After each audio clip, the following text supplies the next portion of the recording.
जय हिंद प्यारे दोस्तों, एक बार फिर से आप सभी का वायम जीएस रिसर्च सेंटर पर स्वागत है। आज है 17 जून। तो 17 जून को बनने वाले जितने भी महत्वपूर्ण करंट हैं उनको हम इस वीडियो में डिस्कस करेंगे। चलिए स्टार्ट करते हैं। तो हाल ही में नॉर्वे शतरंज ग्रुप ए ओपन शतरंज टूर्नामेंट 2022 का खिताब किस भारतीय ने जीता है? तो नॉर्वे शतरंज ग्रुप आ ओपन शतरंज टूर्नामेंट का खिताब आर प्रज्ञानंदन ने जीता है। कौन जीता है? आर प्रज्ञानंदन। तो बात यहाँ पर आई है नॉर्वे शतरंज ग्रुप की। तो नॉर्वे की राजधानी है ओस्लो। ओस्लो में दिया जाता शांति का नोबेल पुरस्कार, और नोबेल पुरस्कार की शुरुआत हुई थी 1901 में। किसके नाम पर? अल्फ्रेड नोबेल के नाम पर। तो अल्फ्रेड नोबेल ने क्या किया था? तो याद रखेंगे, डायनामाइट का आविष्कार अल्फ्रेड नोबेल ने किया था। क्लियर है? तो नॉर्वे शतरंज ग्रुप आ ओपन शतरंज टूर्नामेंट 2022 का खिताब आर प्रज्ञानंदन ने जीता था। क्लियर है? किसने जीता है? आर प्रज्ञानंदन ने। चलिए दूसरे प्रश्न पे चलते हैं। हाल ही में किसने अजरबैजान ग्रैंड प्रिक्स 2022 जीता है? तो अजरबैजान ग्रांड प्रिक्स 2022 मैक्स वेस्ट्रापेन ने जीता है। कौन जीता है? मैक्स वेस्ट्रापेन ने जीता है। Clear point? तो अजरबैजान ग्रैंड प्रिक्स 2022 मैक्स वेस्ट्रापेन ने जीता है। आइए क्वेश्चन नंबर 3 को ध्यान देते हैं। तो हाल ही में पहली बार फीफा नेशनल कप के लिए किस देश ने क्वालिफाई किया है? तो पहली बार फीफा नेशनल कप के लिए भारत ने क्वालिफाई किया है। किसने? भारत। तो बात आई है भारत की। ठीक है, यहाँ पर हम बात करेंगे फीफा की। किसकी बात करेंगे? फीफा की। तो फीफा की स्थापना हुई है 21 मई 1904 को। कब हुआ है? 21 मई 1904 को फीफा का स्थापना किया गया। और बात करते हैं कि इसकी स्थापना कहाँ पर हुई? तो पेरिस में। कहाँ पर? फ्रांस के पेरिस में। हेडक्वार्टर कहाँ पर इसका? तो याद रखेंगे, फीफा का मुख्यालय ज्यूरिख स्विट्जरलैंड में है। क्लियर है? जो फीफा का फुल फॉर्म होगा वह आप लोग जरूर नोट डाउन कर लेंगे, वनडे एग्जाम के लिए मोस्ट इंपॉर्टेंट है। तो याद रखना, federation international D football association. वर्तमान समय में इसके अध्यक्ष गियानी इन्फैंटिनो हैं। कौन है? गियानी इन्फैंटिनो। चलिए, विश्व रक्तदान दिवस कब मनाया जाता है? तो याद रखेंगे, विश्व रक्तदान दिवस 14 जून को मनाया जाता है। कब मनाया जाता है? 14 जून को। हाल ही में ओलंपिक के चौथे खेलो इंडिया यूथ गेम में कौन सा राज्य शीर्ष स्थान पर रहा? कौन सा राज्य शीर्ष स्थान पर रहा? तो आपका जवाब हो जाएगा हरियाणा। तो ओलंपिक में के चौथे खेलो इंडिया यूथ गेम में हरियाणा राज्य शीर्ष पर रहा। Clear point? तो आइए बात करते हैं, हरियाणा अगर प्रथम स्थान पर रहा तो हरियाणा कुल कितने पदकों के साथ प्रथम स्थान पर रहा? तो आपका जवाब हो जाएगा 182 पदकों के साथ। और पंजाब 112 पदक के साथ दूसरे स्थान पर रहा, जबकि कर्नाटक 64 पदक के साथ तीसरे स्थान पर रहा। एक बार पुनः रिपीट कर रहा हूं, हरियाणा 122 पदक पाकर प्रथम स्थान पर रहा। Clear point? चलिए अब याद रखना है, हाल ही में किस राज्य के मुख्यमंत्री ने कोचीन में कैंसर अनुसंधान केंद्र का उद्घाटन किया है? तो याद रखेंगे, केरल के सीएम पिनाराई विजयन। क्या नाम है बेटा? पिनाराई विजयन ने क्या किया है? तो कोचीन में कैंसर अनुसंधान केंद्र का उद्घाटन किया गया है। याद रखेंगे, भारत का सबसे बड़ा शिपयार्ड बंदरगाह कोच्चि है। तो कोच्चि केरल में स्थित है। तो कोचीन में कैंसर अनुसंधान केंद्र का उद्घाटन किया गया। किस राज्य के मुख्यमंत्री ने किया? तो केरल। केरल के मुख्यमंत्री का नाम है पिनाराई विजयन, जबकि गवर्नर का नाम है आरिफ मोहम्मद खान। क्या नाम है? आरिफ मोहम्मद खान। केरल की राजधानी है तिरुवनंतपुरम। क्या बोलेंगे? तिरुवनंतपुरम। और याद रखना, केरल के में जो तट का नाम है, केरल के तट का नाम है मालाबार का तट।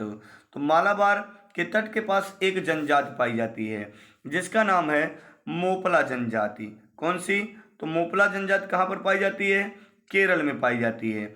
मोपला विद्रोह किस राज्य से संबंधित है? तो केरल से संबंधित है। Clear point? तो याद रखना, एक जनजाति और आप नोट डाउन कर लेंगे, पानियान। क्या बोलेंगे? पानियान जो जनजाति है यह केरल और तमिलनाडु के पहाड़ी और वनों क्षेत्रों में पाई जाती है। पानियान, दोनों केरल तमिलनाडु के जो पहाड़ी और वनीय क्षेत्र है वहाँ पर पाई जाती है पानियान जनजाति। क्लियर है। केरल में याद रखना साइलेंट वैली स्थित है। क्लियर है पॉइंट। चलिए आगे चलते हैं हम लोग। हाल ही में आर सुब्रमण्यम कुमार को किस बैंक का एमडी और सीईओ के रूप में नियुक्त किया गया है? तो याद रखना हाल ही में आर सुब्रमण्यम कुमार को आरबीएल बैंक का क्या नियुक्त किया गया है? एमडी और सीईओ के रूप में नियुक्त किया गया है। तो याद रखना एमडी का मतलब होता है मैनेजमेंट डायरेक्टर, ठीक है, और सीईओ का अर्थ होता है चीफ एग्जीक्यूटिव ऑफिसर। क्लियर है। हाल ही में किस देश ने जानवरों के लिए कोविड-19 वैक्सीन एनोवैक्स लॉन्च किया है? तो भारत देश ने एनोवैक्स लॉन्च किया है। क्लियर है। भारत के किस और किसके लिए? याद रखना जानवरों के लिए है वो। भारत के किस भारोत्तोलन ने IWF युवा विश्व चैंपियनशिप पुरुष की 55 किलोग्राम स्पर्धा में स्वर्ण पदक जीता है? तो याद रखना आप लोग, तो सनापति गुरुनायडू, क्या बोलेंगे?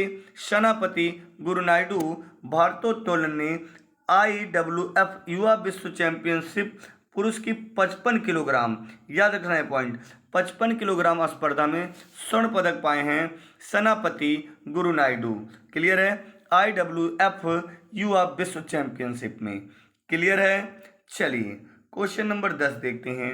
राजेश एक्सपोर्ट्स लिमिटेड किस राज्य में देश का पहला इलेक्ट्रॉनिक डिस्प्ले प्लांट स्थापित करने जा रहा है? तो याद रखेंगे आप लोग, राजेश एक्सपोर्ट्स लिमिटेड किस राज्य में? तेलंगाना राज्य में। तो तेलंगाना राज्य में पहला इलेक्ट्रॉनिक्स डिस्प्ले प्लांट स्थापित करने जा रहा है।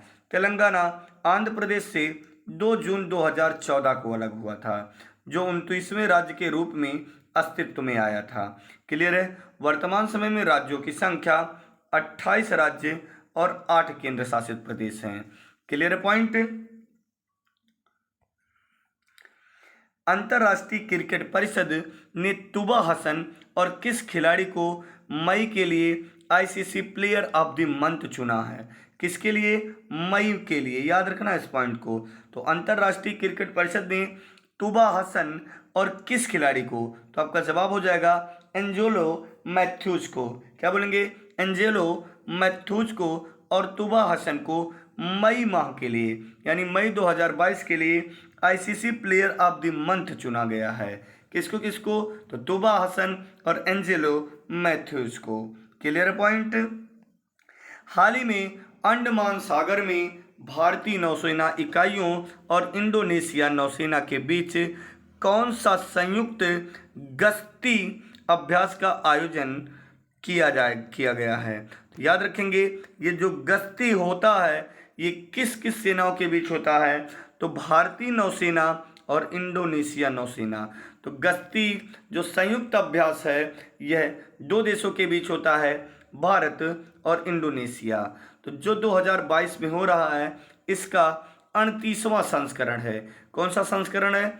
38वां संस्करण है। Clear point. चलिए आगे हम लोग चलते हैं। प्रीवियस डे के रिवीजन के नियम वही है, वीडियो को वॉच करना है, फिर उसके बाद आपको कमेंट करना है कि आपके टोटल कितने प्रश्न सही हुए हैं। तो ड्रोन नीति को मंजूरी देने वाला पहला राज्य कौन सा है? तो याद रखना, उम्मीद करते हैं आप लोग सही कमेंट किए होंगे, हिमाचल प्रदेश। ड्रोन नीति को मंजूरी देने वाला पहला राज्य हिमाचल प्रदेश है। अच्छा, एक आवश्यक सूचना ये है, जो बच्चे चैनल पर नए हैं प्लीज़ वो लाल रंग के बटन दबा के चैनल सब्सक्राइब कर लें, साथ में बेल आइकन बेल बजा लें ताकि आने वाले वीडियो का नोटिफिकेशन आपको मिल सके और आप हमारी वीडियो सबसे पहले देख सकें।